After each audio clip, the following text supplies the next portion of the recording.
Olá, sou Natália Cristina. Oi, eu sou o Gabriel Marques.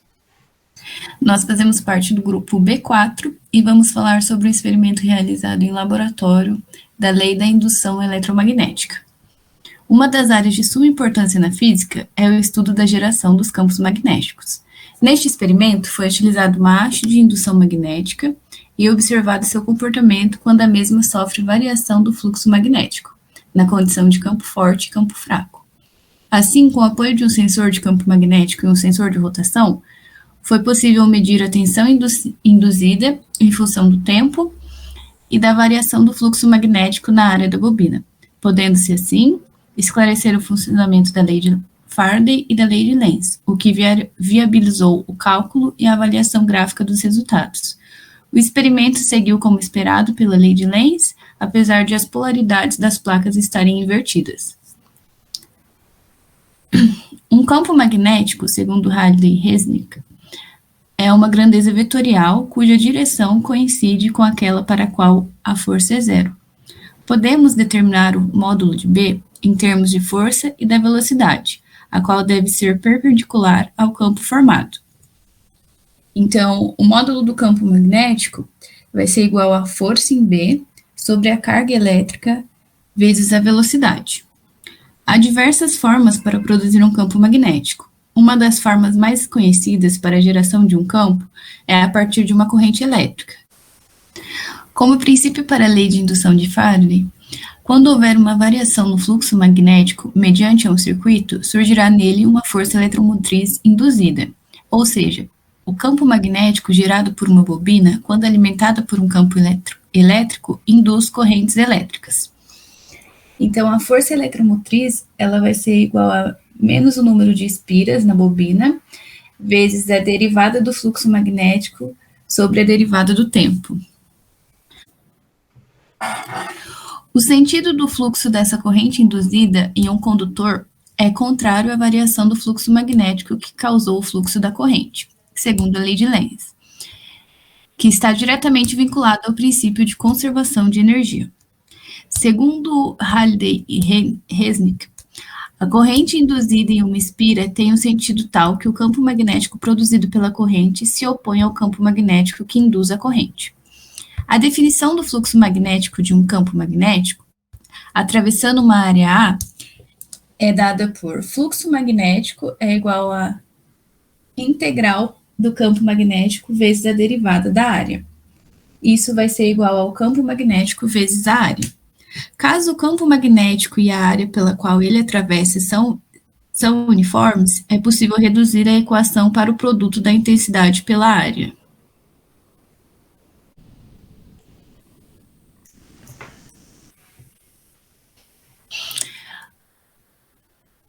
Agora eu vou falar sobre os métodos utilizados nesse experimento.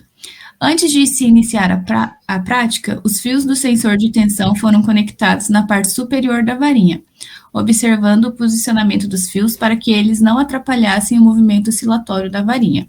Fixou-se a extremidade da varinha de indução magnética no sensor de rotação. Utilizou-se uma régua para alinhar a distância entre as placas do suporte para que elas ficassem com uma distância entre 1,5 cm e 2 centímetros, com incerteza de mais ou menos 0,5 centímetros, correspondente nesse experimento ao campo forte. Colocou-se a varinha de indução para oscilar para alinhar de forma a poder oscilar livremente entre as placas. Após isso, usou-se um cilindro vazado para calibrar o sensor de campo magnético. Afastou-se o sensor, já era para ter trocado. Ah! Nossa! Colocou-se a varinha de indução para oscilar, para alinhá-la de forma a poder oscilar livremente entre as placas. Após isso, usou-se um cilindro vazado para calibrar o sensor de campo magnético. Afastou-se o sensor do sistema de ímãs, configurou-se a medição em microtesla no software da RTStudio e apertou-se o botão tara do sensor. Verificou-se que o valor ficou próximo de zero. Então, aqui nós afastamos o sensor de qualquer influência, né, do sistema de ímãs para poder calibrar ele. Após isso, identificou-se os polos norte e sul do suporte, colocando o sensor entre as placas e observando que a intensidade do campo magnético no software Data Studio variou. E utilizamos fita adesiva para marcar a identificação.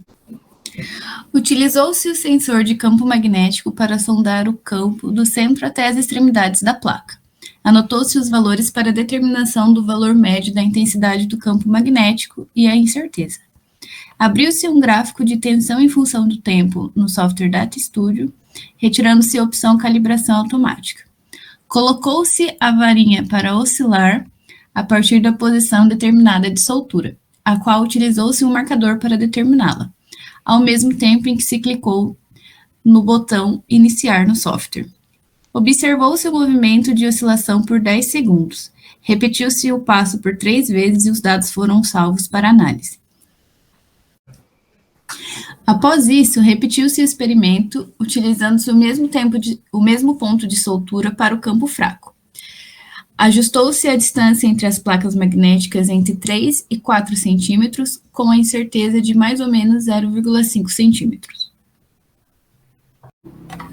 A partir dos 3 lançamentos, foi possível pegar os dados obtidos no Data Studio, importar para o SciDavis e plotar estes 3 gráficos de tensão em volts por tempo em segundos. A tensão induzida da varinha para campo forte. O mesmo foi feito na tensão induzida da varinha para campo fraco, que deu os seguintes gráficos de tensão em volts por tempo em segundos. Colocando uma amostra de um gráfico para cada tipo de campo, forte e fraco, lado a lado, pode-se observar a diferença entre os dois, tendo em vista que, para o campo fraco, o pico mais alto chega na equivalência de 0,12 volts, e para o campo forte, o mesmo é de 0,3 volts, como pode-se observar. O sensor de campo magnético foi passado entre as placas, para a configuração de campo médio campo fraco e campo forte. Assim, pôde-se obter o campo médio fraco, que foi de 31,6 microtesla, e o campo médio forte, que foi de 63,1 microtesla. A partir de análise gráfica, também foi possível observar o intervalo médio de tempo entre as iterações da bobina com o campo magnético. Assim, temos que o intervalo no campo fraco é de 0,229 segundos e o intervalo médio no campo forte é de 0,212 segundos. Assim, então, com esses dados obtidos, pode-se utilizar 2 métodos para se conseguir a tensão induzida média na varinha.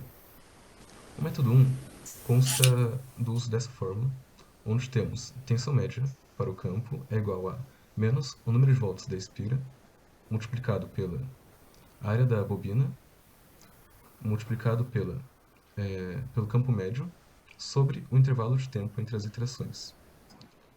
Então, a tensão média induzida no campo fraco será de menos 0,135 volts, e a tensão média induzida para o campo forte será de menos 0,292 volts.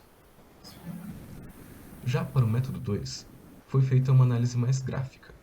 Dessa forma, tem-se que a tensão média para campo fraco será obtida somando todos os valores dos picos e dos vales nos gráficos de campo fraco. Esta será de 0,111 volts. O mesmo procedimento será feito somando os picos e os vales, em módulo, dos gráficos de campo forte, onde teremos 0,235 volts como tensão média induzida. Tem-se então ao sobrepor os gráficos de posição angular e tensão na bobina, que a bobina entra no campo magnético logo na formação do primeiro pico, quando a mesma começa a sofrer a interferência do campo magnético. No momento em que a mesma se encontra exatamente entre as placas magnéticas, a tensão é zero, e logo antes de sair, a tensão é negativa. O experimento acaba por não ser esperado pela lei de Lenz, uma vez que quando a bobina se aproxima do campo magnético, existe indução, que gera uma tensão positiva no pico inicial. No exato momento em que a espira deixa de se aproximar e começa a se afastar do campo magnético, a tensão passa pelo zero e torna-se negativa. O sinal esperado deveria ser o oposto, a variação de fluxo magnético. Porém, este erro pode ser explicado de maneira experimental, dado pela inversão da polaridade das placas no momento de experimentação. Os picos são opostos, pois um representa a aproximação da bobina e outro o afastamento. A lei de Lenz enuncia que no sentido da corrente induzida é oposta à variação de fluxo magnético. Além disso, o valor da bobina será nulo no exato momento em que o sentido da corrente induzida está trocando de sinal, e nos momentos em que a bobina estiver fora do alcance do efeito no campo magnético.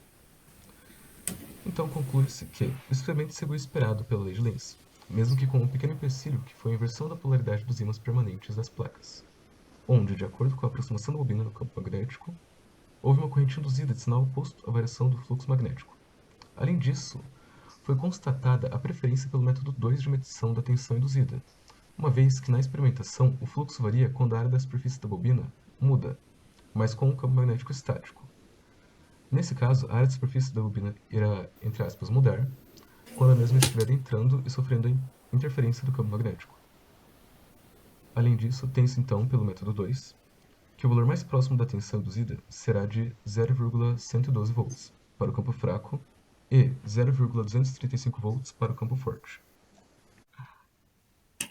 Aqui estão as referências utilizadas como base para a nossa apresentação.